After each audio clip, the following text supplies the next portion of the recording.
On. Hello. Welcome back to the channel. What is going on? I'm joined with Ben. We're previewing Hello. Chelsea versus Brighton coming up this weekend. Obviously, tomorrow that game is. It's been a fairly quiet week, obviously, since the game in the Carabao Cup.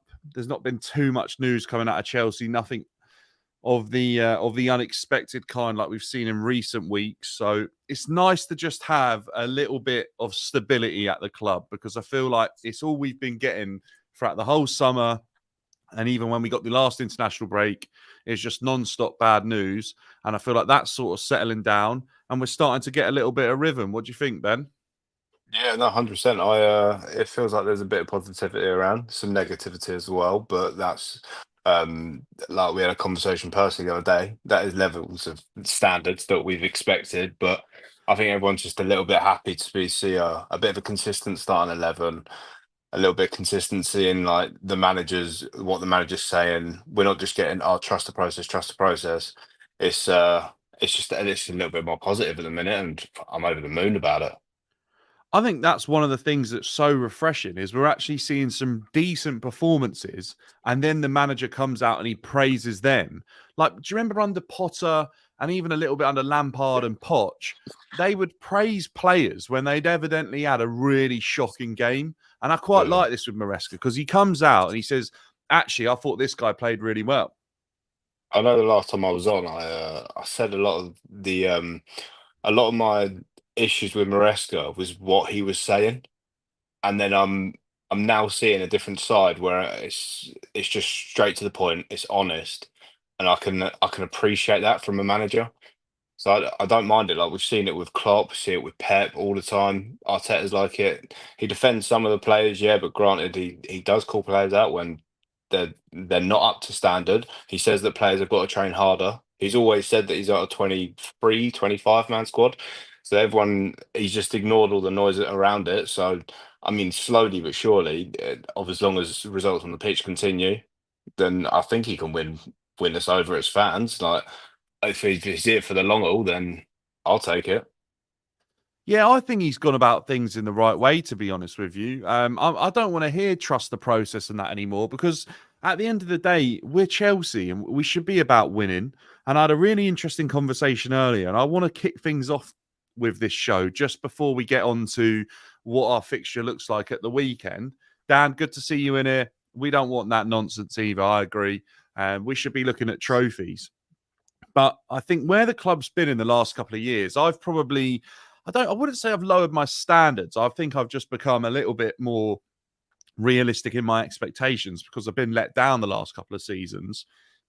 And I just wanted to get your thoughts, Ben, on whether or not, or just you tell me off the bat, and I want people in the chat, if you're here as well, to let us know what are your views with what Chelsea should be achieving this season? Do you think we could be getting top four? Are we top six, five? Should we be winning the Conference League? Should we be winning a domestic cup in England like the League Cup or the FA Cup? What are your thoughts with it, just in general? Because I made mine very clear earlier, and I know some people weren't too happy with what I had to say. So I want to see where you're at with it as well. And I know for a fact we haven't really discussed this. So I want to see what you Yeah. think. My thoughts on it are domestic cups. You've always got to go the distance, especially the League Cup. I think that I honestly think that that is the most important cup competition that bigger teams can enter just for it's like a mid-season boost. After the busy period in over Christmas, if you get into a final or even a semi-final, there's a chance of potential silverware that should just motivate the players. We've seen it in Liverpool sides, we've seen it in City sides. We saw it when Mourinho first come. We won the Carling Cup and we just rampant. Like you couldn't beat us. So the League Cup for me is like a get as far as possible in that. Like there's not too many games in that competition that you can then turn around and be like, oh, the fixture list was too like crowded. So I do want to win that, and I'll be honest, I'm sick of going to Wembley and losing that trophy to Liverpool. So winning it would be would be unbelievable. And my expectations are we've got a good enough squad and deep enough squad that we can go far in that competition. I I'm s- I want silverware this year. I can see Dan has said he wants a a trophy this season as well, and I I can't disagree. I've seen Rory Jennings say it a lot throughout the break in the summer, and he was like, "This is the first time Chelsea have gone 2 seasons without a trophy in 20 years, I believe it is." So I do want to see silverware. In what form that comes, I'd like European silverware, because then it does mean to say that we've won every competition we've been in. So who doesn't want that? But my league expectations, top six, I think it has to be. You have to do better than the season before or backwards. And I appreciate, yes, we've completely ripped up the book from, like, Pochettino become an old school Chelsea manager in the last few games of the season. It was just win at essentially all costs. We weren't playing the greatest football. I mean, we binned off Fernandez, but yeah, I think top six has to be. I'm not liking all the. I feel like it's a bit of false positivity and it's jumping straight to the, like, onto the bandwagon. I don't really think that a title challenge is a possibility. So I'll take top six. If we can get into the Europa League for next season, then I'll take it. I'm not over the moon with it. I'd rather Champions League. Everyone would rather be in the Champions League. But I do think we need a trophy and we need a top six finish, personally. Yeah, I agree with you. I think a trophy realistically needs to come this year because we got so close last year. And although we've lost some players that I consider key to probably allowing us to fight for trophies, someone like Thiago Silva, I think, was probably really important with that. I think the squad is probably better than it was last season. I think we're seeing some players managing their injury, or albeit short, managing their injuries a little bit better, and ultimately sort of sticking around and trying to. We're starting to see a little bit of consistency with squad competition and squad depth, which I don't think we really saw enough of last year, which can be really key in cup competitions. So Yeah. I'm kind of hoping that that can become useful the further we go into these competitions. But what do you think if we got to the semi-final of the Conference League, that would be acceptable? Or do you think it's a must-win for Chelsea in that competition? I When think you it look at depends the on the teams teams you that we're up face. against. I think it depends on the teams you face in the latter stages. Because Well, realistically, no one I'd can always say drop that down Chelsea. as far as I've Yeah. been told. So the best we're going to get is potentially like a Fiorentina. Yeah, that is the team that I've seen that would be probably what the biggest threat to us. I think it all depends on momentum at the end of the season. Because realistically, if we get to a semi-final of the Conference League, but our league form is dipping drastically, I would say that it is a must that you have to get the conference. Like, you have to be in the latter stages, or you have to be in the final. Yeah, teams are rubbish in the Conference League. I 100% agree with that. But some of the names that we're pulling out, it's a nonsense competition. I'll be realistic. It's just adding teams into Europe, which was once what, like, essentially a reward for winning a competition, and now it's just anyone can just join. Like, this is the European competition for losers, essentially. But I I look at the teams in the Conference League, and I do honestly think that we have got by far the best and deepest squad. I mean, we've got João Felix on the bench in Nkunku. in every Premier League game, and Kunku, like, the fella just seems to score. We've said it so many times. It's like, he, from starting 90 minutes, I don't think he's the greatest, but when he comes on as a sub against, like, the better teams that we play, just seems to score. And I've got no Nkunku. issue with that. Yeah. Yeah, I'd agree with that. I think he's had quite a good impact. I think that's probably to do with whether or not he's up to speed and where his fitness has been at as well. Um, I've been looking at the Conference League because I basically said earlier that I think from the get-go, semi-final was my minimum expectation with that. And the way we struggled against a team like Servette just kind of shows that anything can happen in football. And even if by the time we're sort of getting into the depths of that competition, you just don't know what the fixture list is going to throw up. It could potentially mean that it's thrown in between a really important set of Premier League fixtures, or there's an FA Cup tie in there that we want to win because it might be that we're fighting for that, or we might be fighting for top four in the league. You just don't know. And it's whether or not that is a priority to Maresca. He's never managed in Europe before. And we also don't know what Maresca what Maresca's going to be like when it comes to rotating the squad. Who knows if Yeah. by the time we get round to that sort of stage in the Conference League where we're talking about the knockout part of it, if Chelsea are going to be able to fight on all fronts, Maresca's going to be able to deal with it. Yes, we've got the deepest and biggest and probably the most quality in a squad, but football's football at the end of the day. And I think if you get to a European semi-final, when you look at Aston Villa, they got there. No one thought they'd lose to Olympiacos, and they did. Actually, Olympiacos beat them quite convincingly. So I think as much as I don't think saying that my expectations are 5th place, a European semi-final, and a domestic trophy. I actually think that's a huge improvement on last year across the board. It means we're back in Europe. The players are learning what it's like to play in Europe. I think they all learned a lesson against Servette. I don't think they understood what it meant to go and play this random team who no one really knows in Switzerland and get taught a lesson, because a lot of them have played what? Academy European football and not much else. Maybe a couple of them have, but it's not like we got a group of experienced Champions League players right like throughout the whole squad. So I think it's a good educational process playing in the Conference League. If we can win it, I think it would be fantastic, but you just don't know with football. So I don't want to set my sights and be like, oh, it's a must win, when I feel like a semi-final in that competition would be very achievable and probably realistic. But you need a bit of luck, don't you, along the way? And if you can lose to Servette 2-1, you can lose to another team. You can lose to Fiorentina. You can struggle. You can get injuries. You just don't know what the season looks like. But obviously, that's off in the distance and a long time away. But I think this is probably what most Chelsea fans are thinking right now: is we want a trophy because we've been in the mud for 2 seasons, but obviously that's taken each game at a time, and Brighton's our next one. Have you got any thoughts going into this? Anything you want to see off the back of the last game in the League Cup, or are we sticking with the same team? Any expectations for the game? Personally, I don't think the Prem team should change. I think we did well against West Ham. Granted, they were awful, but they're all going to be a bit confident. They've had like a decent rest. The only person that I'd want to see more often is Felix, but then I want Cole Palmer in every single team we have. I'm a little bit annoyed about the Conference League team or squad because of that reason, but you don't drop Cole Palmer. Neto for me is slightly, if he's fit, I think he should be playing over Madueke.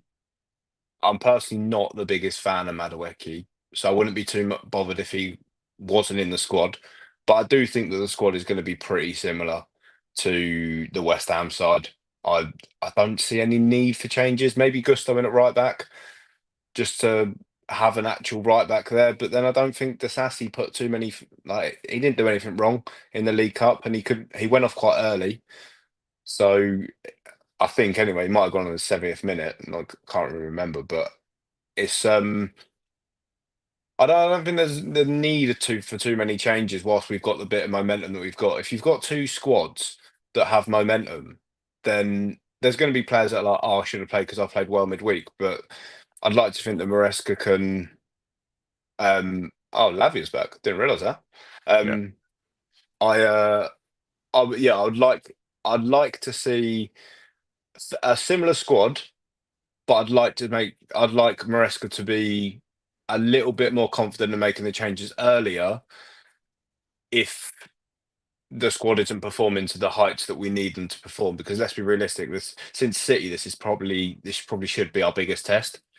And a Brighton team that are undefeated at the minute, granted, our loss was to City, and Brighton would probably also go and lose to City. Let's be realistic. But this is probably going to be our biggest test so far. I'm not too sure what I'm expecting result-wise, but I would like us to just turn up and play the football that we've been playing, because I've been able to enjoy it again, which I'll take. Yeah, it feels like it's been a while since we've been able to enjoy some football. I feel like last game against West Ham, they were so poor that it almost allowed us to play the type of football we've been expecting to see under Maresca. I think that's the biggest thing I've been questioning, is that for the last few games, I hadn't really seen the Maresca style of football be established on this team as of yet. And then against West Ham, I felt like I really saw it, because I think for the most part, Bournemouth probably outplayed us. And against Palace in the second half, the football lacked any real idea or conviction as to how we would score goals. But against West Ham, it seemed really obvious that we draw them onto us, look to play through or in behind as quickly as we could. We drew them onto us with that sort of short, intricate passing that we saw in the second goal that Jackson scored. I mean, he was so clinical on that type of goal. That's exactly what you need from your striker if that's the type of football you're going to play. But even the second goal was, again, us showing that we can be rapid in transition. We got a free kick in our own half, took it really quickly, accelerated and counter-attacked way faster than West Ham could recover because their midfield was just atrociously slow. And we scored a really smart and clever goal off the back of that as well with Jackson. And then obviously we wrapped things up with a fantastic Cole Palmer goal as well, which showed again how good we are in transition. And I think we saw a bit more of a blend of the type of football we're going to play under Maresca, which I've been waiting to see. Brighton is probably, like you say, our second biggest test. Probably I'd say Bournemouth and Brighton are on a sort of similar level, but I think Brighton are probably a little bit more established in recent years. Do you think that Brighton will pose a threat with the type of football they play? I mean, they've had some okay results. Forest have started well. They drew with them. They've beaten Man United. They drew with Arsenal. Do you think they're going to pose a test for us? Or do you think we're going to find that game fairly easy? Remembering we're back at home. I think the home support will be massive because I feel like there's just a bit more confidence around Chelsea. I mean, obviously, we see everything on social media. You see people's reactions a lot differently than what they actually portray in person. So if you're in the ground and you're not behind the team, but then on social media you're like the loudest voice there is, then it doesn't mean too much when it comes to the game. But I think the atmosphere at Stamford Bridge is a little bit more positive at the minute. And I think it's been very negative for a long time. And I think that was simply because of the manager. But I think the home advantage, and it's not the biggest factor in football anymore, I don't think. But the home advantage, I think, for the Brighton game will be quite big. The fact they don't have a manager No, in he's on the actually on the touchline. he is on the touchline. Oh, is he? Yeah, that him and Nuno have somehow appealed or delayed the decision. Oh, right. Okay. He is. Okay. Well, that's obviously not going to be a factor then. I didn't realize that. But I I think there's a possibility that if, like you say, the blend of football that we've been seeing in the West Ham game, I know it was Barrow, but we did get a goal from a counter attack and the Felix free kick. The period before that, the amount of passes we were putting together, we were moving the ball quite nicely. There was definitely some areas that were real positives. I think on the ball, we could potentially keep it like for the majority of the game against the Brighton team. I do think we are a better side. They have just got a more clinical striker, but he's not even around. And I mean, Welbeck's an experienced pro who think Colwill and whoever else starts probably going to be Fofana again, but he played right back last game. So I'm going to assume it's Fofana if Gusto's back, but I worry about them as defenders against experienced pros. I Yeah, think, I've been yeah, looking at the build up of Brighton, looking at how they've been playing. They're looking incredibly good for a guy that's 31 years old in charge, and he really hasn't been there that long. And obviously, a lot of those players have been part of a good footballing education, and they impress me that every single year they seem to regenerate another crop of players that no one's heard of, no one really knows, and then they go on to excel. And I think we're seeing now, when I went on to do a preview of what I think their team might look like, their squad depth is a joke. Like their website, their full squad list, is full of players. You go, oh yeah, he was great last season. I haven't seen him in a few games. Or, oh, I remember that name. And like you've got like Evan Ferguson who can't get, well, he's playing, he's coming back slowly, but he's not starting at the moment. They've signed Rutter from Leeds. They've signed the left back from Turkey from the Euros. They've actually got like a really good team there. I think the experienced striker in Danny Welbeck caused issues against us last year. I think the last time we played him, Reece James got sent off. If you remember, he came back against Forest. We played Brighton next, and he got sent off, and we ended up winning 2-1. And Nkunku did score and pulled out the balloon, but it was obviously disappointing to lose Reece James in the way that we did. And who knows, that might be one of his penultimate appearances for Chelsea. But realistically, I think we have enough in this team to beat Brighton, but I don't think they're going to give us as easy a game as what West Ham did, because West Ham are miles off it. But I've made a predicted sort of 11 and a player to look out for. We'll bring it up because it's probably a fitting time. I think you can see that probably, Ben. Is that right? Yes. Yeah, right. So we've got Yeah. Verbruggen in goal. He's obviously a player that's sort of nailing on that position right now. We've seen the return of Estepinian. We've seen Dunk come back into the back four, Van Hecker and Veltman. Obviously a physical back four. Have you got any thoughts currently on that defence? Do you see weaknesses in that defence that Chelsea have got a chance of taking advantage of them? Well, I actually think I do think their defense is very good. Veltman for me is he's a solid right back and has been for a bit of time, but depending on which winger plays, could cause him problems. Yeah, And I let's think be that. realistic. That's the area that I'd target because Estepinian Yeah, yeah. has he's good. Like he is a good left back. I I don't think he never you never really hear too much about him being weak defensively, but we have got a luxury of riches in those positions. So if one isn't working, you can easily change it out. And I think Veltman is probably the area you attack, but I think Van Hecke Yeah. um, is. I think he's good, and Dunk's solid. I mean, maybe you target him for an own goal or something. He's good at them, but it's. I actually think that their defense is pretty strong. As far as the defense goes, for I don't even what level of Brighton. Like I feel like I Well, look at Brighton like they right should be now they're sitting mid-table, here. but This is their I think they're form. better. They've won 2 early on, and then they've gone unbeaten, albeit with a couple of draws.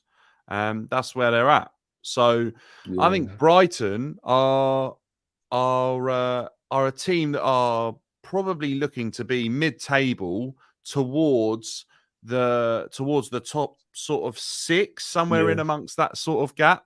And if they can do better than that, then I'm sure they'll obviously try to. But at the same time, I feel like what I saw against Forest, I saw a couple of weaknesses. You make a good point about Veltman out at right back with the type of wingers that we've got, especially Sancho. I look at him as a player that Maresca's definitely trying to isolate one-on-one. And I feel like he will obviously try to make that situation something that happens. And we'll obviously see if we can get the better. You switch it round, though, we're not in the best place at the same time because they've obviously got Matoma, who's yeah. one of their sort of standout players that we've seen in recent seasons. Obviously suffered with an injury last year, and that was a bit of an issue for them. He causes issues against anyone he plays, no matter how good they are. He's so quick, he's so agile, he's very dynamic, and it's a tough afternoon for any defender. With Chelsea right now, like we've been speaking about just a little bit, is that our right back situation isn't exactly fantastic at the moment.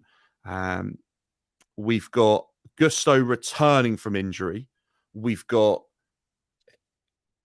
probably Fafana / Dazassi capable of playing there at the moment. And there's obviously no sign of Reece James anytime soon. Do you think Matoma's going to be their biggest threat tomorrow going forward? Do you think they're probably going to look to do exactly the same, isolate their left winger against our right side of defence? Yeah, I would. Like if you're setting up for a game against that Chelsea defense, you, you're not going for the left hand side because Cucurella's recovery is good. Like let's be realistic. The gap is created when he comes into midfield, but his recovery is pretty top notch. So I back him in any situation. And Levi Cole was naturally a left sided centre back, so I think that's pretty secure.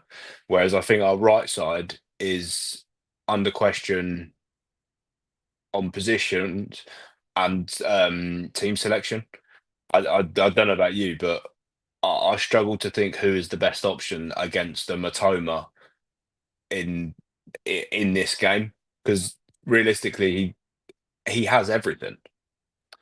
Yeah, I think, Like, yeah, he does. There was a couple of moments that I saw where I would have presumed he'd score in a couple of the highlights that I've watched of Brighton, especially against Forest. I think it was. He had a great chance and definitely yeah, didn't take it, point blank range. Yes, he does have a bit of everything. I think he's coming back to the level that he was at. Steve, good to have you in here, mate. We're just previewing Brighton's squad going into the game at the weekend. Let me know your thoughts on how you think we're going to do in that. We're just sort of discussing the threat of Matoma and where Brighton might find weaknesses in our team. I'll pull up their squad again just for the people coming in. We'll move on to the attack in a second, but there's a name here I want to talk about, and I don't know how much you've seen of Brighton at the moment, but as good as Minte looks coming from Newcastle, and obviously a player that was exciting the European scene last season, I think he may have actually been under Arne Slot at Feyenoord.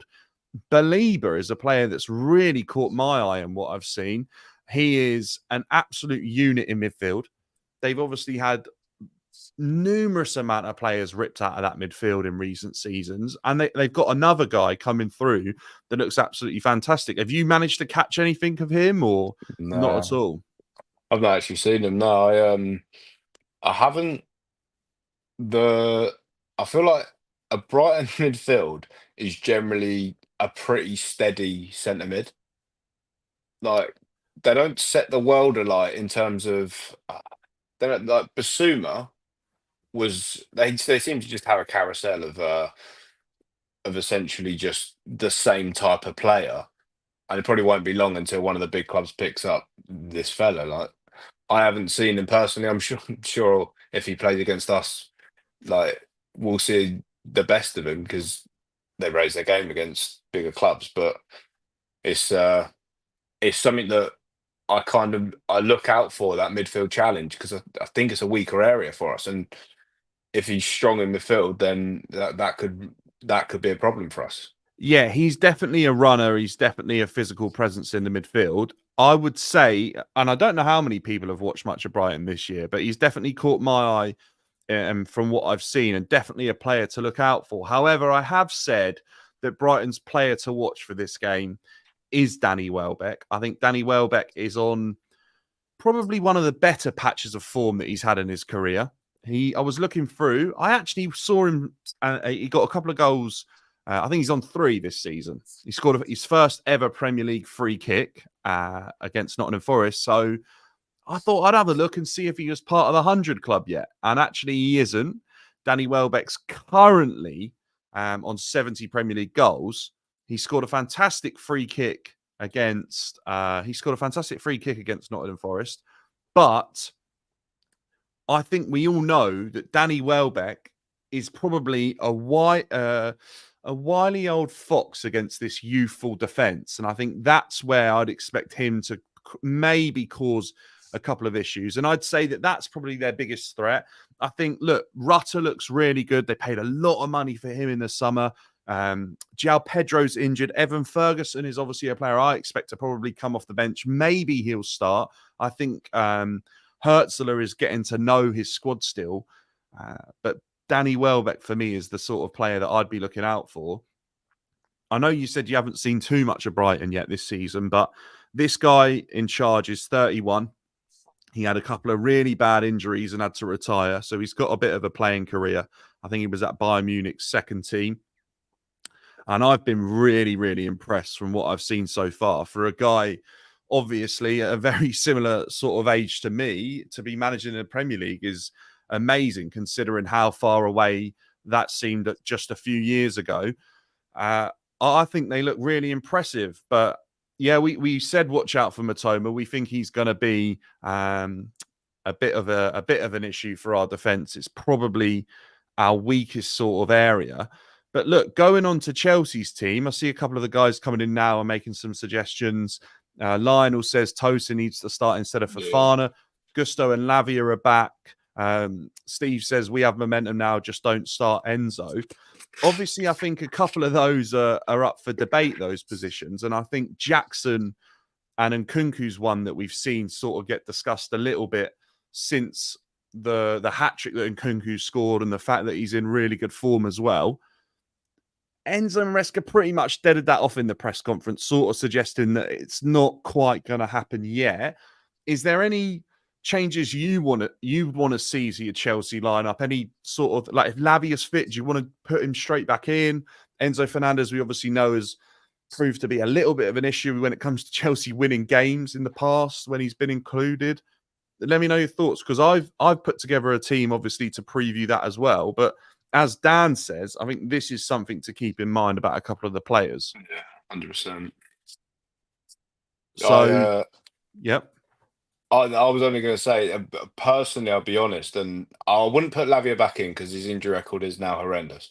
Like we said last time we were on it, the amount of games he's completed, you can't be rushing him back. I'd like to see him in the latter stages of the game. Maybe if we get a chance to control it and just really like kill the game off, that's when I'd like to see Lavia come in, because I do think he excels at keeping the ball and breaking up play. So I've got no issue with Lavia coming on for last 20, just depending on the situation of the game. If it's end to end, I'd probably keep him off, just for the simple fact that I don't want to risk him and then potentially not have him for the latter stages of the season.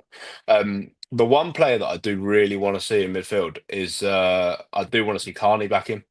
And I don't know what Maresca said about this, but I feel like Carney has just got the natural ability to get to a level.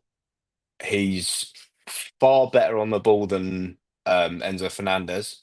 He might not be as good as passing, like with distance and stuff like that, but I think Enzo Fernandez struggles quite drastically with that as well.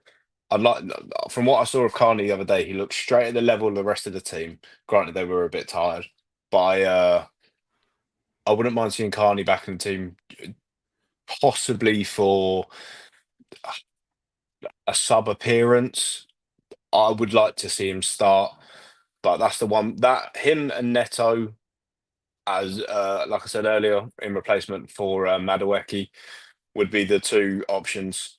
But if you have Neto, I would rather Neto be on the right hand side.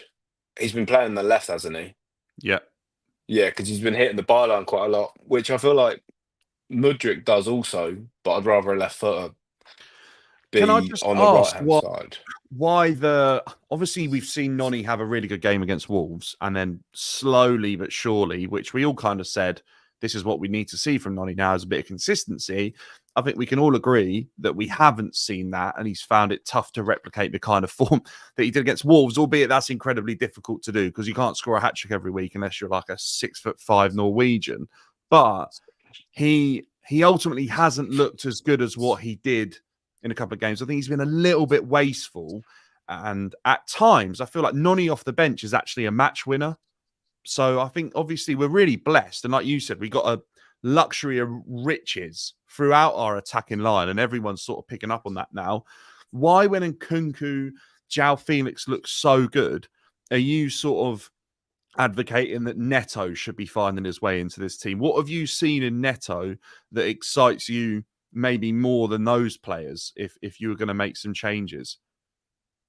Mainly because it's just more like for like. I like, if you know, just going back to the older days. Essentially, was a, there was a lot of like for like replacements, but if one wasn't working, Noni's doing well, and we'd like to see consistency from him. But I also feel like Noni isn't a player that you rely on week after week. I feel like he'll have purple patches. So I just feel like a like for like is good. I see a comment a couple of minutes ago from Lionel, Yeah.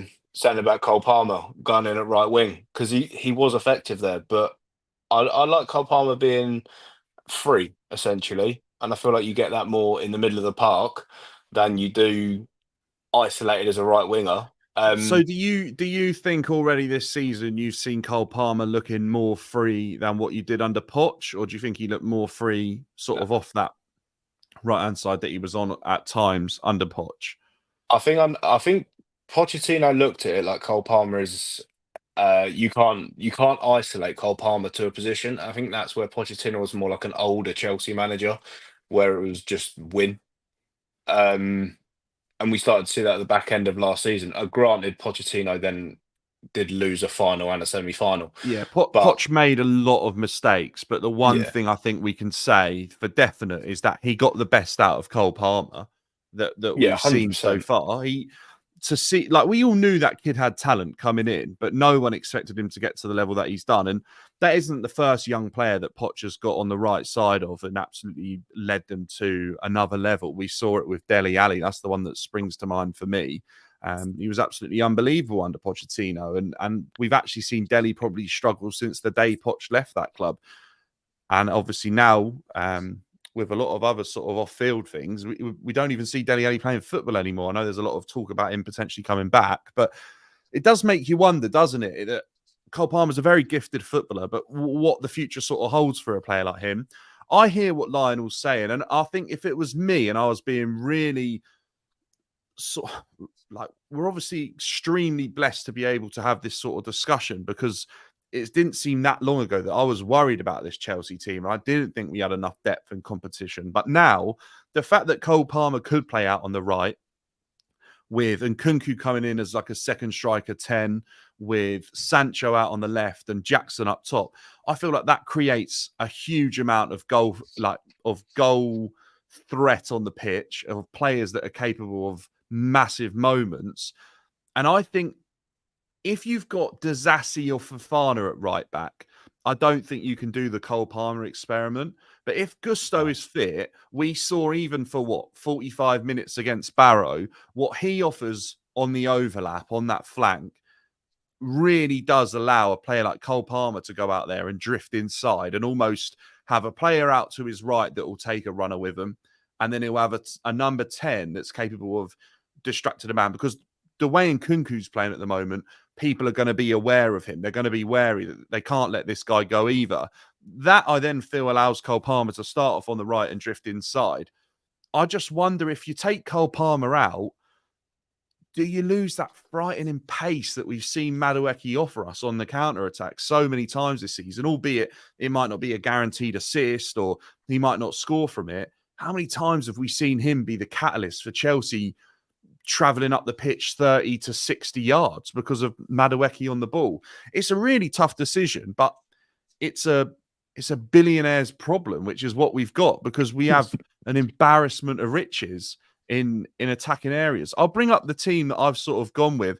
I think we're starting to see more and more a set 11 from Maresca, especially with the way we've got almost a set team to play midweek games and a set team for the weekend. We've got Sanchez obviously starting in goal. Gusto, I've said I'd like to see him back because I think we just saw how much more him coming back into the team offers to this side going forward and defensively. Albeit against Barrow, we know how good Malo Gusto is. And I'll be honest, Fofana had a quiet game against West Ham. Some of it at times definitely got the better of him. But I would say probably if Gusto's capable of playing, 45 minutes, it might be worth starting Gusto and just seeing where he's at. The one thing I'll yeah, say is I don't want to rush him back and we see him get injured again. And I think the early signs is that we're being a little bit more cautious this season with injuries. Across the back line, no changes for me. I know there's this discussion about Fofana and Tosin. Where are you at with that? Because I think it's much of a muchness right now. I yeah, think Tosin's looked quite good in the last game when he came on. I actually felt like there was a bit more of an aerial presence with him on the pitch. And I felt like on the ball, he looked pretty comfortable. Whereas at times I've not been 100% sure. So I feel like that's one that's up for debate. I want Fofana to succeed. I know how good he looked at Leicester before a couple of the injuries. We obviously haven't really got to see that as Chelsea fans as of yet. But I would love to see him get some more game time and get playing. But I feel like that's a battle there that's really up for debate. And I think the way Tosin performed against West Ham, I'd probably I'd probably give him the nod, but I'm not sure that Maresca will. I think Maresca kind of showed before the injuries at right back or his change of ideas, because he played Disasi there. I think he probably showed that Colwell and Fofana is probably his first choice pairing, isn't it? I think that's one thing he's trying to implement early on is a set defense, which I think is probably quite important, especially when they're young, is to have them playing quite often. Because if you're planning for 3 to 4 years or five even with Maresca, you're looking for the long-term plan of having hopefully very similar defense playing for the majority of that time, or the replacements that might be made are very similar replacements to the players that you've got already. Unless you make a drastic change and want, I don't know, four centre backs playing, we do technically have the ability to do that. And I feel like it's something that with our defence that we've currently got and the players that are available, we could do that. But I would rather see Tosin in for exactly the same reason as you. I think the aerial presence is is a massive factor. I mean, we've got a set piece coach now. Haven't really seen the effects of that, but I personally think that Tosin looks like a player that knew what he was coming into and is quite happy to be a club of Chelsea's level. Whereas it looks to me like Fofana is fighting for his place and tries to maybe do a little bit more than he needs to, because he can be a very stable player, and I can't see too many faults.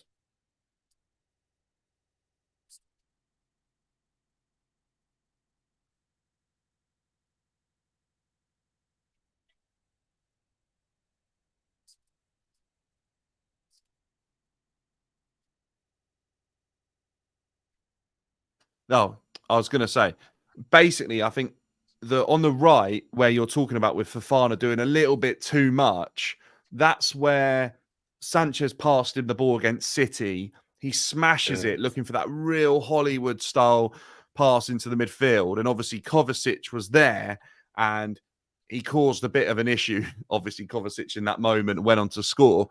And I think that's the prime example of Fofana not being as relaxed as Tosin. That probably comes with not playing enough games over a period of time, because Yeah. Tosin's been playing games at Fulham and has looked okay. Hence why there were a couple of clubs after Tosin. Look, I think defence is something we're going to have to be patient on.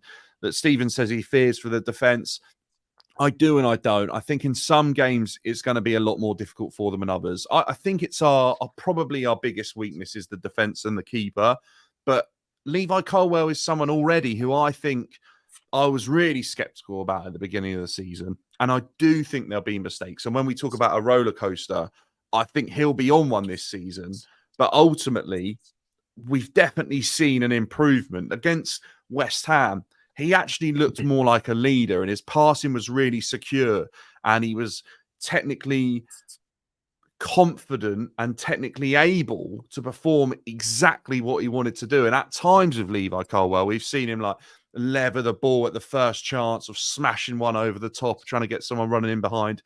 I felt like he was a little bit better, but I have to reiterate the point that I think West Ham were woeful. They were really, really poor in a lot of areas. I think Somerville and probably Souček were their better players once he came on. And obviously, we heard the West Ham fans boo when Somerville got taken off because they weren't too happy either. So let's just sort of see with the defence. And I think they need a bit of time. Like we said, Danny Welbeck, could he cause problems for them? Matoma, can he cause issue for the right back? I know one thing. I'd back Gusto up against anyone else in the back four against someone like Matoma to deal with him a little bit more comfortably. I feel like Gusto in those sort of one-on-one battles really thrives. We know that he's got recovery pace against the type of winger that Matoma is. But Brighton have ultimately got a decent performance against Man United in the books this season. Yeah, exactly what Steve's saying here. A decent performance against Man United. They obviously got a draw against the 10-man Arsenal. They look really good. They also got a draw against Forest, who have started the season really well as well. Forest obviously going down to 10 men towards the end of that game, but the goals had already been scored by that point. Looking at the rest of the team, this is the one that gets a bit interesting for me, and probably one of the bigger positions in terms of debate, because I feel like Casado's nailed on. I think that was an absolute 10 out of 10 performance we saw against West Ham, no matter who the opposition was. He had a lot of space in midfield, but he was everywhere. He ultimately was able to cover so much ground. And I see some people comparing it to the likes of what we saw with N'Golo Kante. I wouldn't quite go that far. I think they're different types of players, because I see Casado playing passes that I never saw N'Golo play. And I do think there's a different type of player there. I think Casado is where he's at. He cost a lot of money. He's had a few issues trying to prove his worth mentally for himself, and he's done a lot of work on that. I think we're reaping the rewards now, the type of player that we managed to acquire over the likes of Liverpool.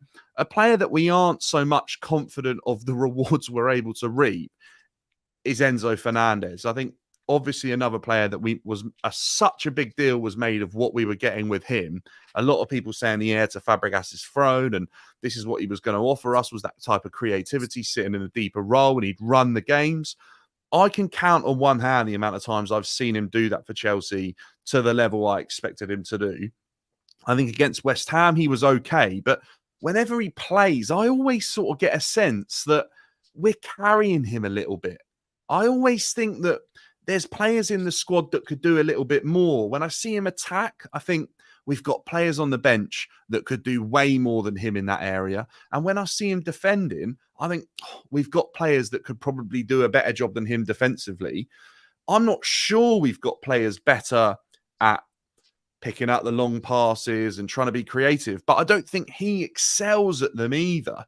And I don't want to be really harsh on him, but a lot of people are casting their judgments on him and basically saying, like, no, we don't really know what type of player he is. Lavia's back fit now. Ultimately, we haven't seen much of him, but he looks really good when we've seen him in small doses. Fitness is definitely an issue here, though. At what point do you put Lavia back in this team? Do you think Lavia Casado is the future? Do you think Enzo Fernandez is undroppable because he's captain now? What are your thoughts with it? I captain side of things is I think that's a bit of a problem. Is how do you drop your captain? Is that is that a decision from upstairs? Have they decided that Enzo Fernandez needs to be captain because he's essentially the big sign-in? He was like Caicedo, we overpaid for massively, and obviously we did with Enzo, but Enzo was like the battle in January, who we ultimately had You'd to probably sign, and it argue, didn't by the matter way, how. we've overpaid for all of our midfielders on the evidence that Yeah, we've yeah, seen from all of granted. them. Cole Lavia, Palmer. Casadei, probably not Cole Palmer, maybe. I think that you could probably argue that is now fair market value. Yeah. But yeah, Lavia cost a lot, 60 million. Yeah. We've overpaid for a lot of players, but that's where we were being basically, we were having our pants pulled down in every negotiation we went into whilst Bowley was sporting director, that's for sure. But yeah, go on, back to your point. Yeah, I do think that decision was probably one from upstairs. So I feel like he's going to be in and around the side as So long as he's you're fit. basically, you think that the instruction to make him captain's probably come from upstairs in an attempt to, I don't know, rectify what went on during the summer? Because I think that's what it looked like to me, with obviously like Enzo being Yeah. stupid and not thinking straight, and obviously that whole saga through the summer that no one at the club needed with everything that was going on. They then sort of said, look, everything's fine. He's going to be vice captain, by the way, because that's kind of showing that everyone respects him. Do you think now that makes him undroppable? That's what I want to know. Or do you think the board, that if he doesn't play, he doesn't play? Well, I think Maresca is the board's man. So they're not going to put pressure on him to play a player. But I do think there's an element of business that you kind of have to get everyone on side. And I'm not even sure if Enzo can properly speak English.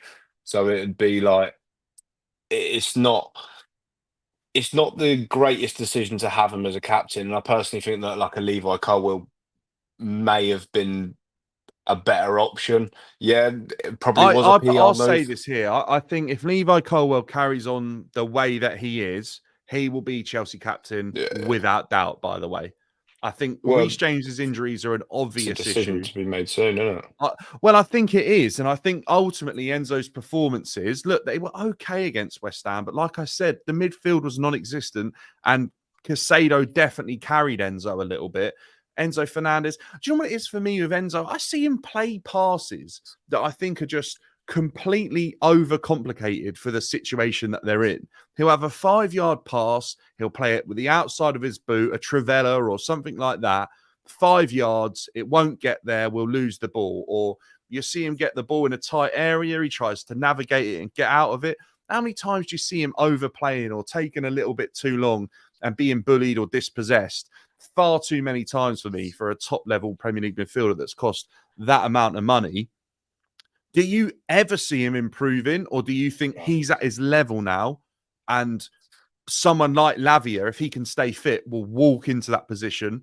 Do you I think think in this Lavia's the system, right yeah. profile to double up in the midfield? Or do you think, like you said I th- earlier, maybe a Carney gets in there? Or what do you But think? Does that vary game by game? Personally, I do think it varies game by game. I think it depends on the opponent you're coming up against. But if you're going for a consistent 11, where we're not looking at the opponent, we're looking at what team we're putting out to essentially just win the game because we expect to win majority of games. If that's ever the case, I don't think Enzo Fernandez is going to be in that squad. Or even that team. Sorry, he might be on the bench, but even from there, he's not. He's not going to create an impact. Like I didn't mind him last year because he got the crowd going. Like he seems like he understands what it's like what the fans want, and they want. Yeah, I really like that side of him. Actually, I think Yeah, South American players do get that because the like fan culture over there is so important and rivalries are so important. I mean, you know, when he did to Mason Mount when he was doing that and at Chelsea, and like, I really like that. And I was like, yeah, right, come on now, push on. I just think I don't know whether he was on the hype of the World Cup, but I think back to how he was playing under Lampard and Potter. I think he looked, and even that first game under Poch, and then Poch got his hands on him and decided he'd be this unbelievable number 8/10 and do all this stuff that just seemed so unnatural to him. I thought he looked really good, and I'm just sort of waiting. You know, a bit like Mudryk, I'm just waiting for that player that we've seen in very small amount of glimpses to just become way more consistent. Maybe that's the sort of thing that comes with age with Enzo Fernandez. But yeah, I think when Lavi has played, he's probably looked like he's way more mobile and way more able to dictate the tempo of a game alongside. But I don't feel. Well, I think what I'm trying to say is I don't feel like Lavia looks like he's being carried unless it's off on a stretcher or hobbling off when he's been on for like 27 minutes. So yeah, I just feel like we've got a decision to be made there, and I think the captaincy has only made that decision harder. But I want all of them to perform to a level that is good enough, because I feel like when we've seen the best of Enzo Fernandez, it's absolutely unbelievable. I think back to that goal for Argentina. I think back to the Liverpool game. He's looked really good, but at Villa, that's looked really good as well. But it's too far and few yeah. between at the moment. I just don't Enzo think was he's the third captain last year after he wasn't a PR move. Right, I didn't know that. You know, actually, what surprised me is Disasi got the armband against Barrow, which is one I thought I'd never see. I think it's a free for all at the minute. The But armband is a free for all at you the minute. can't deny that Disasi is the type of player that plays with his heart on his sleeve and absolutely gives his all to the cause, no matter where his limitations are in terms of his ability or physically or whatever that might be. I can deal with a Disasi being part of Chelsea's squad. I just don't think I can deal with him starting week in, week out. I mean, Lavia has played, hasn't he, Gerald, this season? We've seen a little bit more of him. But yeah, look, we all know he's not played enough. Yeah, I agree with that. Do you think this is a thing that Stephen's Yeah, saying? I Enzo, think I said this to you recently, didn't I? We signed Enzo as the marquee signing, and you could see that he carried that weight quite well. And now we do have the bigger signings, and let's be realistic, Cole Palmer is the face of Chelsea now. Enzo's kind of gone and had to take a back seat, and I think he has struggled with that in his performance. I think he looks a little bit lackadaisical, and it's not the Enzo Fernandez that we thought we were signing, because I was singing his praises for months after we signed him. I thought he was like the Did you get his midfielder that. name on the back of one of your shirts? Yeah, do have that. Yeah, I specifically said that I wanted that over Thiago Silva yeah. because Enzo Fernandez will one day be a legend at Chelsea. Yeah, but we all say things we live to regret. But it's no, I thought Enzo was he was like the dog in midfield. Like he was going to work hard, and he was going to be the person that carried the badge in the way that we all expect a Chelsea player to. And like you say, if Disasi comes in and has a game against, like he did against City last year, 6 times a season against the biggest clubs that we play, I'll take him. He understands what a big game is, and I can appreciate that. And when if he plays right back, fine, but then someone has to essentially tell him where his limitations are. Because I don't Yeah, think he'll I mean, against West find them Ham, I almost himself. felt like he got a bit carried away, didn't he? You see him trying like a Maradona spin on one of them as Yeah, well, and it's like, hang it's on a got his own minute, like, highlight reel. yeah, that's what I mean. Let's just restrict ourselves a little bit. Yeah. And don't get me wrong, there's been a couple of moments where Disasi's actually done a really good job when he's come in, but like we said, that there's levels between him and Augusto, and then there's levels even from Gusto to Reece James. I think the thing with Disasi is also, though, at times we've seen him struggle when he's played there, or a quicker winger's definitely had the beating of him. So hopefully we can sort of move away from that a little bit. I think Fofana probably did a better job. I think he's a little bit more mobile. For me, Disasi is I don't know why Poch ever thought this, by the way, but how on earth anyone ever looked at Disasi's body type and his profile and the way he plays and thought, you can cover at right back, when we had like Trevor Chalobah and a couple of others in the team. That absolutely baffled me. And I feel like Disasi's kind of just accepted it, that he can probably play in that role. We're seeing here, obviously, Gerald talking about Enzo played a whole season injured, taking injections every game. And this season he's been good. I think at times, Gerald, me and you have probably disagreed about when Enzo's been good and when he hasn't, definitely, because I remember you coming in here and letting us know that he'd had a really good game when I think there's about 50 people in here disagreeing with you. But at the same time, one of the bigger discussions we've got as well is we've got João Felix, we've got Nkunku looking really, really good. And we did speak a little bit about how this team could sort of rotate. Sancho's come in and looks like he started really well, and we can definitely see positives with him. Nicholas Jackson, I think at this moment in time, is undroppable because he started fantastically. I was just looking here at where Jackson could potentially get to with a few goals, and he's only like 4 goals off of equaling Diego Costa's tally by 2017, and he's already nearly scored as many goals as Havertz and Werner. And it just shows that maybe we have absolutely got this one right, and we just need to give him a bit more patience and allow him to develop as a player. But what do Nkunku and Felix have to do to get in the team? If they're not in the team by January, are they going to want moves away? I think Nkunku will be the one that looks for a move away. I think João Felix causes problems. I think he has at Atletico, but he also probably butted heads with Simeone. Probably everyone butted heads with Simeone, apart from like a Conor Gallagher who's going to fit in like he's meant to have played there his whole career. But I think João Felix will maybe appreciate the squad. Everyone has their role, and there's players who are there now that may be preferred, or it's just a better fit for the squad as it is. Whereas in Nkunku, I feel like because he's a little bit older and he's had a couple of years now, he's going to be like, I need to get a move away because I want to get into the French national side and I want to go to the World Cup. I want to be at the next Euros. Which, can you blame him? Like, Not if you in were my opinion, not at all. Because I think when you see the likes of Madueke playing, when he's not quite putting up, like, don't get me wrong, he's had a couple of good performances, but Nkunku looks really strong. Like, it looks like the Nkunku we thought we were getting. And I know he scored a hat-trick against Barrow, but I think every time I watch this guy play, he looks a level above, and I think he looks so clinical. And I think it's on Maresca when you've got a player looking as good as he does to fit him in somewhere instead of removing Jackson, who also is playing really, really well. I don't know if you remember, but Ancelotti found a way to get Drogba and Anelka on the pitch together when they were both looking like they were capable of And they causing were, havoc. yeah, And they were sometimes, look, probably more sometimes they similar. do, and sometimes they don't.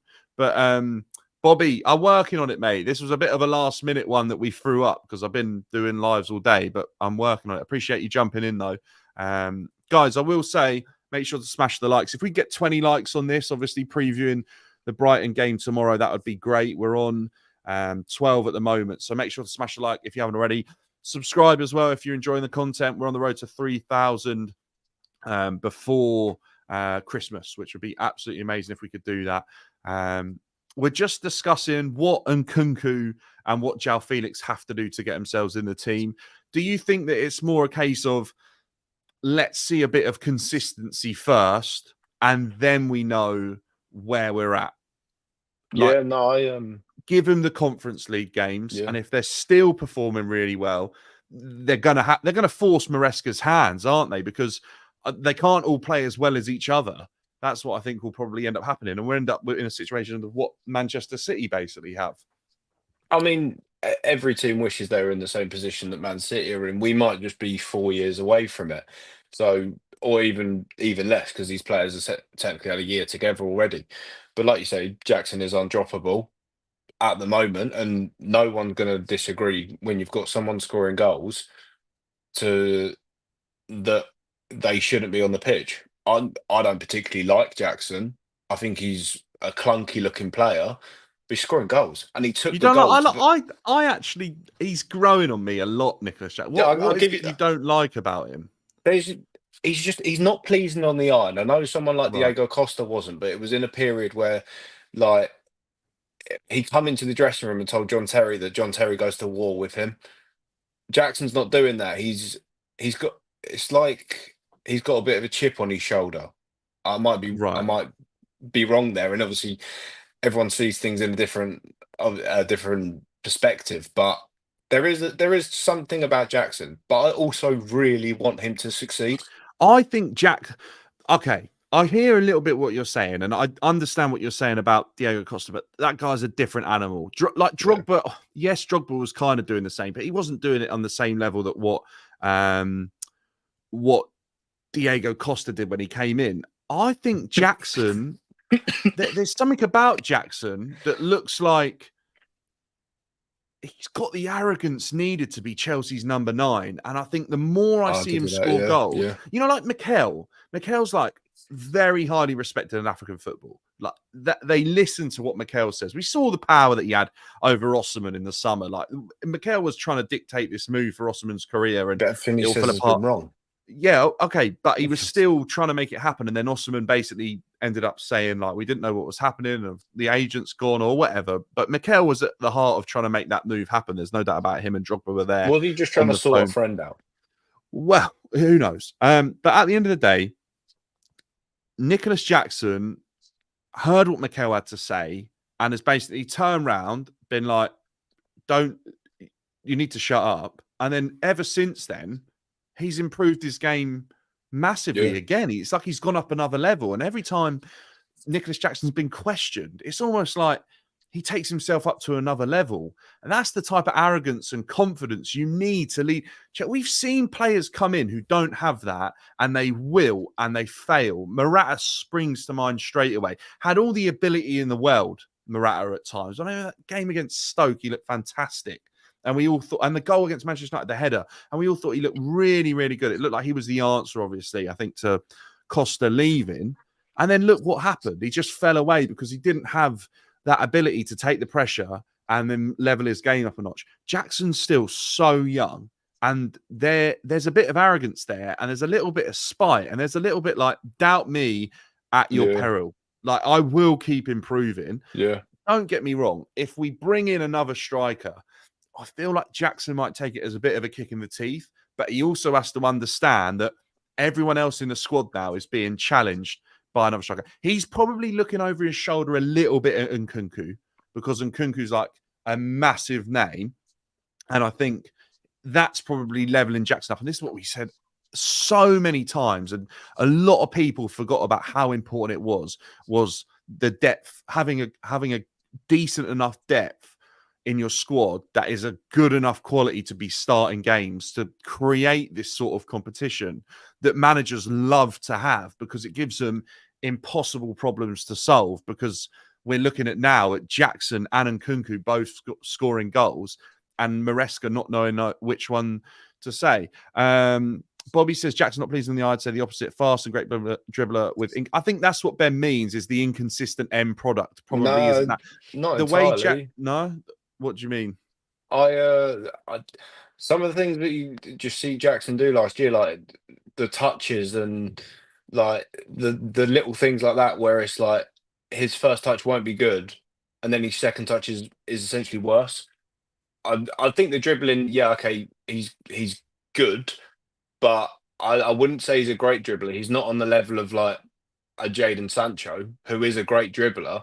I'm not expecting I'm not expecting Jackson to face up against a decent defender and beat him. That's not what But I'm we expecting have, from at the Jackson. same time, we have seen Jackson do that. Jackson has gone out onto the. I think about some of the goals that he scored, even just the other day. He went out onto the left against West Ham, dribbled into the box on numerous occasions because Unopposed. Wan-Bissaka wasn't there. Huh? Unopposed. Unopposed, but then there's like, Well, you that's a can't big deny that shout. when he had the composure to dribble into the box, be calm, and then tuck it in through Areola's legs. That's not That yeah. unpleasing to watch. That's a very No, pleasing goal. yeah, no, I think back 100%. to the header that he scored against Villa. He like drifted in the air. But I mean, what Steven says here, he's our version of Darwin Núñez. Do you hear that? Do you think there's sort of similarities there? I honestly, I think he's less infuriating than Darwin Núñez, because Darwin Núñez should be so much better. I think Darwin Núñez is on more of a comparison to Werner, if I'm being honest with you. I just feel Yeah. like, do you remember how frustrating Werner was? I think Darwin Núñez is more similar to that. I feel like we get way more of an end product out of Jackson. I've always said, if Jackson took the amount of chances that he's had in a Chelsea shirt, he wouldn't be on 15 goals a season. He'd be on 25 goals a season, 100%. if not more, because he's had a lot of chances, and we've seen him. Like, I know what you mean. Like, do you remember that one that was an open goal and he put it over the bar? I can't remember who it was against last season, and he was like 5 yards out. He managed to get underneath the ball. There is a little bit of clunkiness to his game, but at the same time, I think there's times when you see him get the ball under control really, really well, turn and beat his man, travel with it good distances. I think he's a player that definitely divides opinion, that's for sure. But anyone that ever doubts him, he seems to have always been able to step up and prove them wrong. And I think that's the arrogance I'd look for in a Chelsea striker. The same with Nkunku, in a way, is that he's being doubted now that he's not good enough to start, and he's scoring goals. And I mean, it's a good problem to have. Anything else you sort of want to add before we go into that game against Brighton? Any sort of how you see the game going, score predictions, players you want to see a bit more of? I mean, you spoke about Neto. Do you see him have an effect on the game?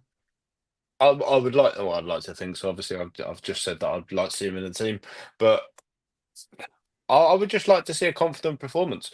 I don't want to see people over like doing too much on the ball, trying to make sure that I think the team is fairly settled now, because we've realistically, like, that is probably going to be the starting lineup.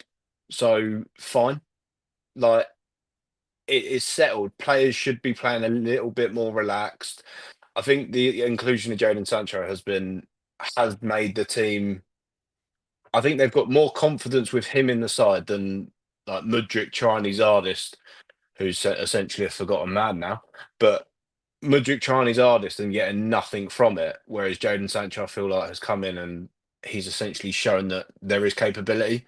So you do get the better players. And I think that Jadon Sancho with an Nkunku is a far better like pairing than a Jadon Sancho with a Jackson. But then I think a Cole Palmer with a Jackson. And to be fair, I do agree with that. They do have a decent partnership. I think Cole Palmer is a better suited player to play with a Jackson. But once again, it's if Jackson's going to score, then I'll have him in. I essentially have him in my team. I'll play him anywhere as long as he's in the team. Like the best game I've seen Jackson have for Chelsea, bar the West Ham game, because I think the movement, he looks like a totally different player. It might have been allowed to be, but it's probably the Villa game, and he was a winger. And then Nkunku played as a striker, I believe. So I it's think Nkunku came on that day, didn't he, as a striker? who started striker? Cole Palmer Maybe. I as can't remember. technically a false nine, but yeah, I was trying to think Jackson of the did top of my head that day.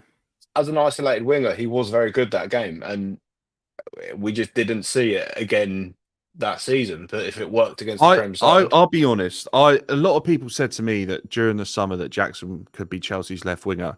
I've basically declined that at every opportunity because I actually see a guy that gets in very good positions, yeah, misses and doesn't take his chances at times.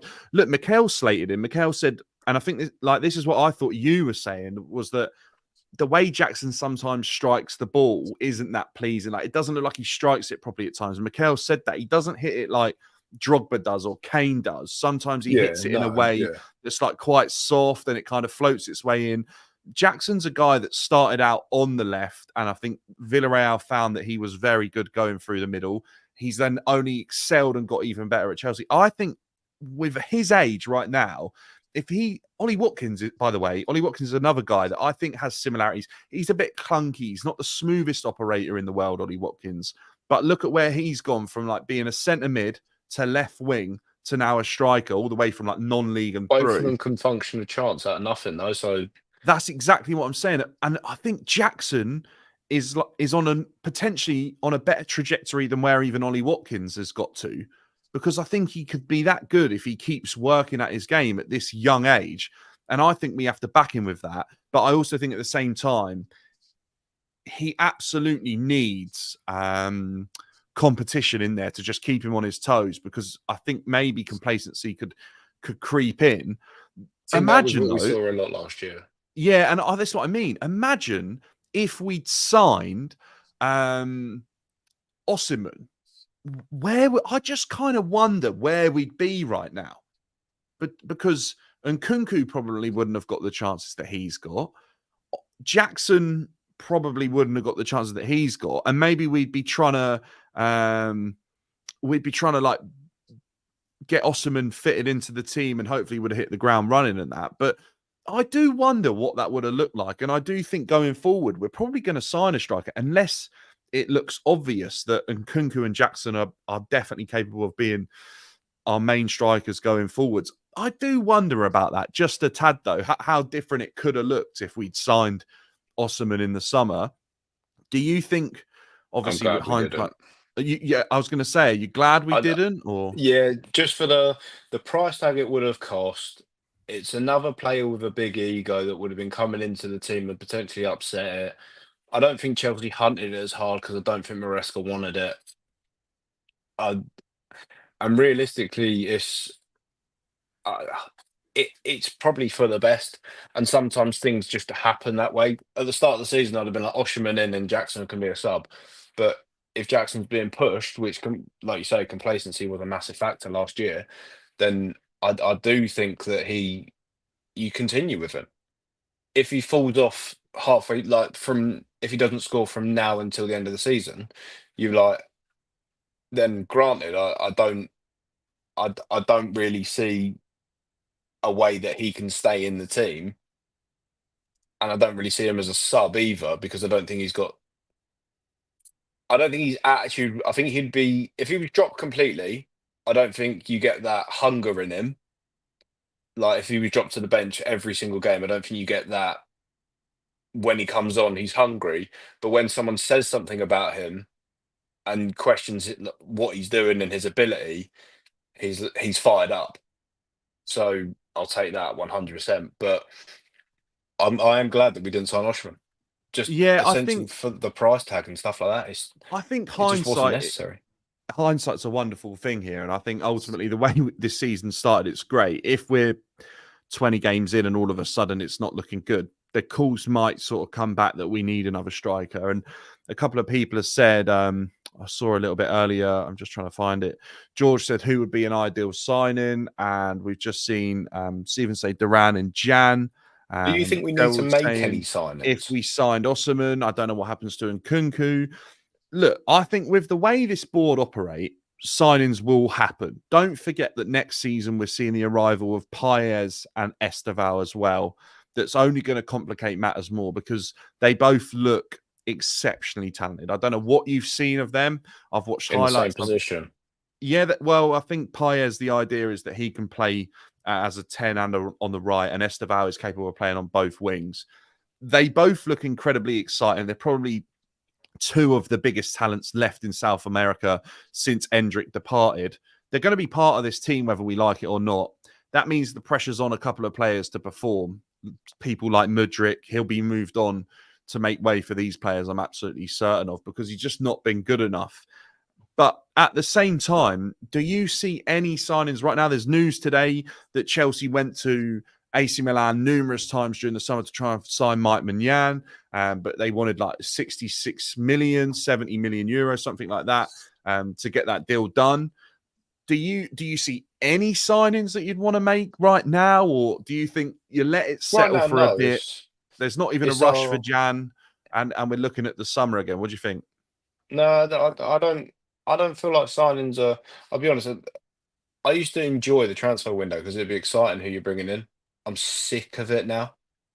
Like, I don't want any more signings. I think we've got pretty much two players in each position. A goalkeeper is obviously a factor, but then you're going to have to overpay for a world class goalkeeper, and I don't think there's that many out there. Like, we're not getting Allison, and we're definitely not getting Edison. So I don't know. Oh, I think Ben's connection just dropped out there. He's on his way back in. You were saying? Um, I think yeah, I think a keeper is the only place that we might need an actual a first choice signing. Because no, I think right back. I do think right back we're probably sorted. We have replacements there, and if Reece James is to go, then fine. Who are we going to sign? Like, do we try and get Frimpong maybe from Yeah, well, I heard that if Leverkusen? Trent was to leave, he'd be an absolute priority for Liverpool. That's a player I'd probably like to get if we were looking at replacing someone right back. We've obviously got good youngsters coming through. I've heard a lot of talk about Achimpong. We obviously saw him play against Barrow during the week, but not much to be done in that performance from him. The same with Tyreek George as well. I'll be honest with you. I think Tyreek George is a player that will probably miss out with the arrivals of the two players coming in next season. As much talent as he might have, I think there'll be a low move for him inevitably.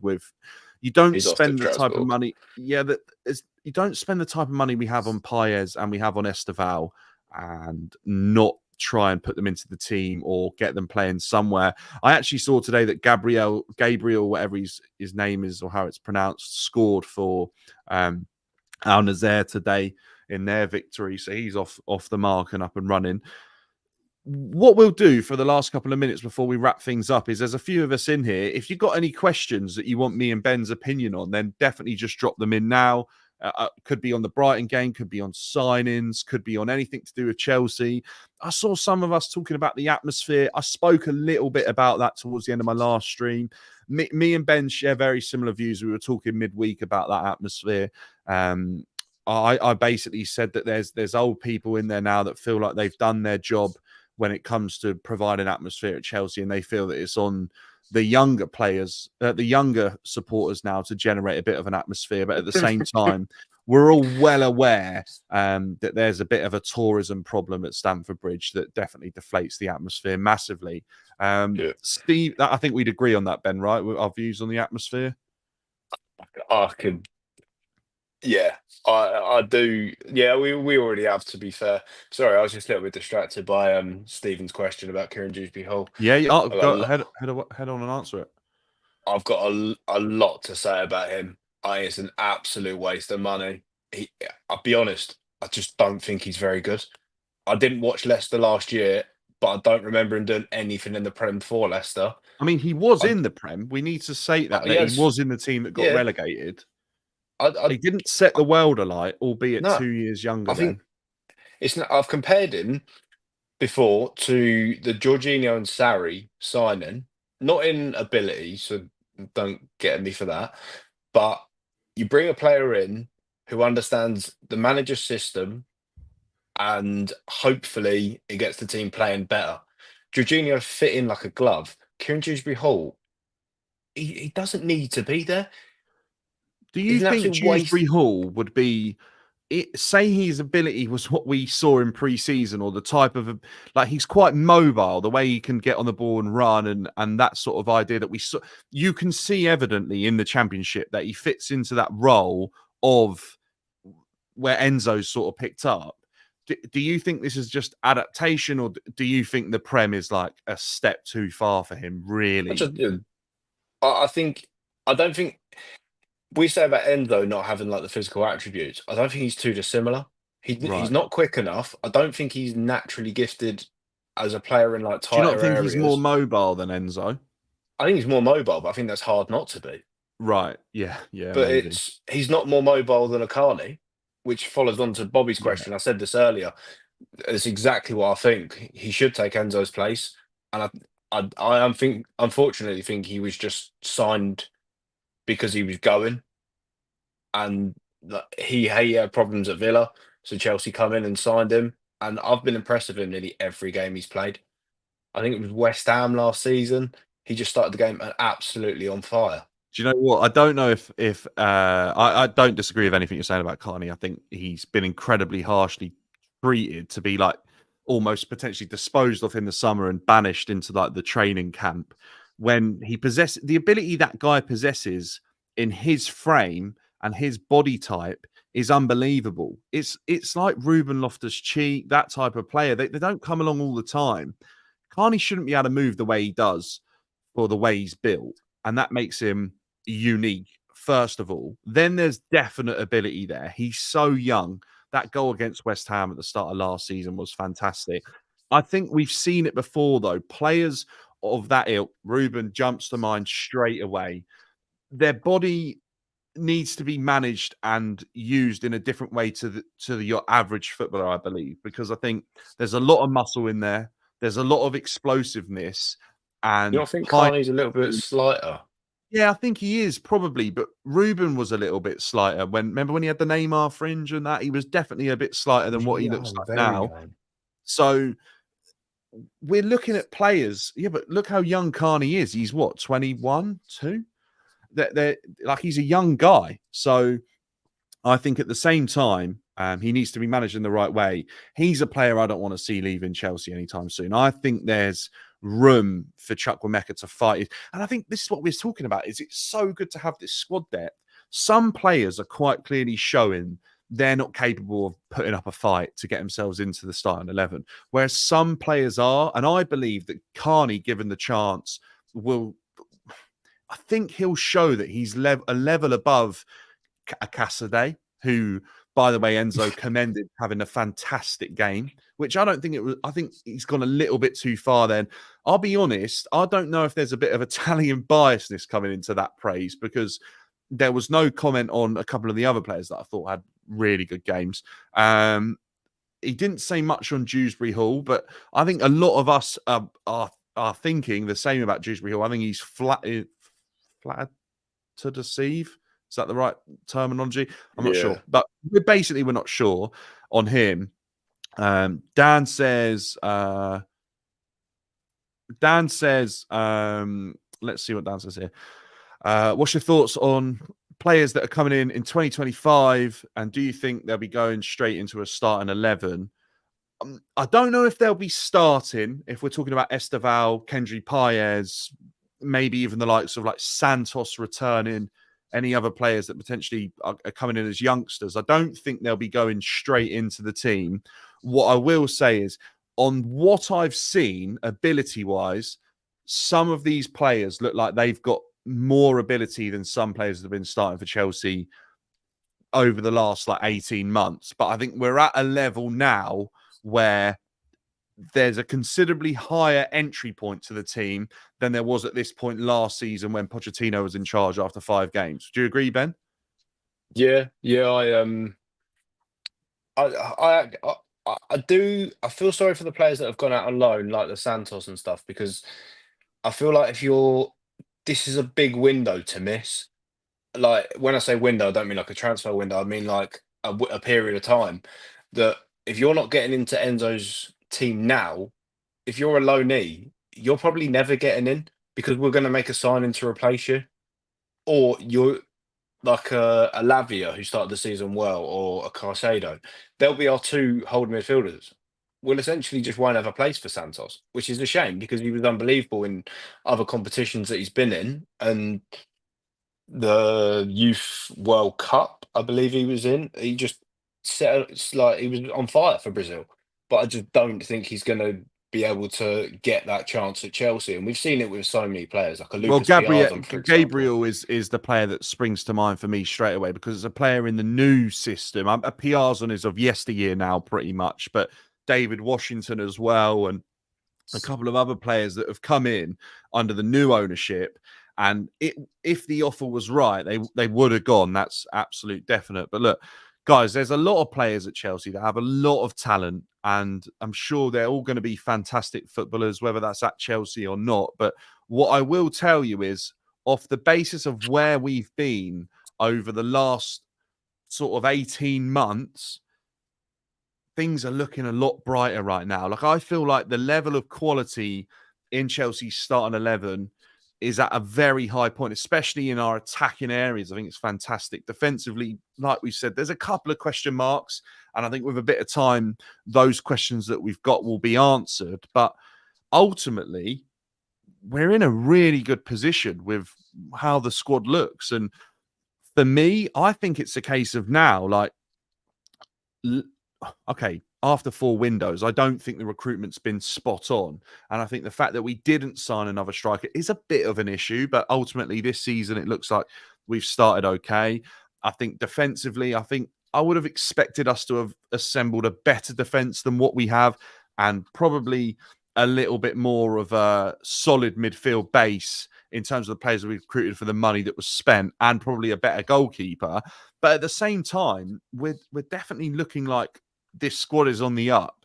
And with time, although not an automatic process, like Maresca's already said, these players should be improving and should be getting better.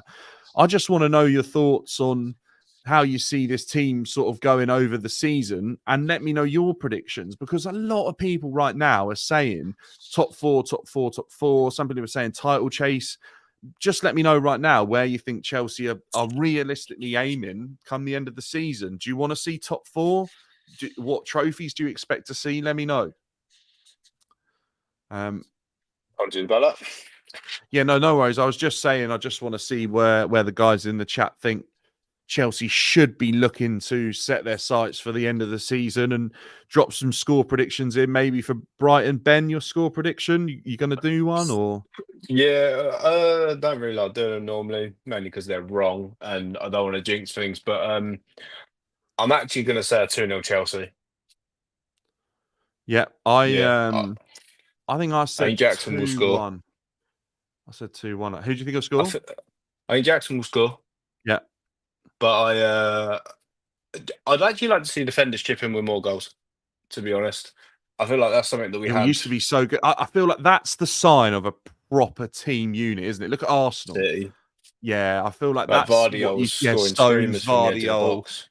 I mean, Gabriel is unbelievable from set pieces. They all look Yeah, really, really good in that sense. But but yeah, I we would. have an opposing defence, so there is an opportunity for that to one day be a factor in the future.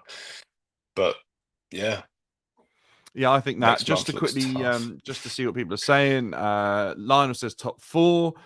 Stephen says we will know after next month's fixtures against Liverpool, Newcastle, or Man United. These fixtures are key for me. I think for me to just see how Maresca deals with a high level. By the way, I think Forest is a difficult game, and I think Brighton is a difficult game, and I think navigating 100%. Europe as well makes these fixtures even more difficult, because last year, obviously, navigating Europe wasn't an issue, and we had injury problems then. Are they going to be gone? Are they going to be rectified this season? I feel like we can see a different approach, but we've obviously still got a couple of players who we've seen struggle with injuries before, still picking them up. Dan says you take 5th, 6th spots, win the Conference League. Do you know what? I haven't set my sights on winning the Conference League as yet. I want us to be really competitive in that competition, though. But Ben made a really good point, is that is that European trophy that we haven't won yet because we haven't been in the competition. So it would be fitting if we were to win it. And Bobby says, after 5 games, we consider more chances than we're creating. That is the team that is going to unravel against better oppositions as the fixtures get more difficult. Look, I'm not sure. And I think we'll only know with time how that looks on the horizon. Maresca's definitely doing a better job than I thought he'd be doing at this point. I've got to say, after 5 games, did I think we'd be on 10 points out of 15? Probably not. Did I think we would have looked as convincing as we have at times? No. But did I expect to see more of an imprint and stamp on the team 5 games in, maybe like 7 games that he's had really with the full squad? Probably a little bit, because I feel like we've seen other teams like Liverpool, like Brighton, their managers got their stamp on that team straight away. So I think ours is taking just a little bit longer. But hopefully we'll see that against Brighton tomorrow. Obviously, the 3 o'clock game, Ben's heading up there tomorrow. I'm sure he'll feed back to us during the week with how the atmosphere was and where we're at. Obviously, enjoy the weekend, guys. Hopefully, Chelsea get a win, because that would be absolutely fantastic if we get a win against Brighton. They're in and around us in the table. They obviously have got a slightly better record than us this season, having not lost the game. So let's see what happens. And we'll catch you all in a bit. But absolute pleasure, guys. If you haven't already, smash the like. Let's try and get 20 likes on everyone who's watching. And subscribe if you're new, because we're on the road to 3,000 before Christmas. I will see you all in a bit. And have a good one. See you later.